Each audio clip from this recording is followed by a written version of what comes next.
আজ দেখাবো কিভাবে ববিন উইল স্টিচ করতে হয়।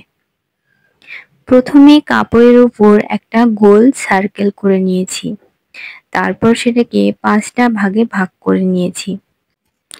এখন সুচটাকে সার্কেলের মাঝ বরাবর তুলে নিতে হবে।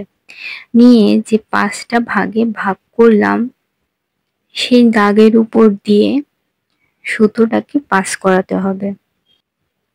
এরপর যে কোনো একটা দিক দিয়ে সুচটা তুলে নিয়ে সুতো দিয়ে যে 5টা দাগ টেনে নিয়েছি তার একটা বাদে একটা সুতোর নিচ বরাবর তুলে নিতে হবে।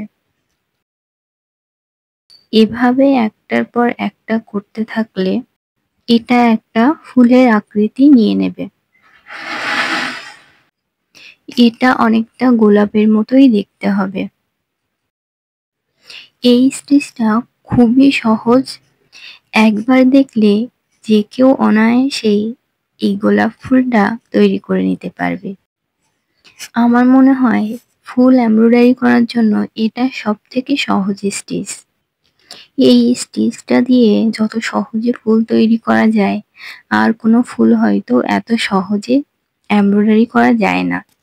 কথা বলতে বলতে আমার হলুদ গোলাপটা রেডি। কেমন লাগলো আমার কাজটা আশা করি সকলে কমেন্ট করে জানাবেন।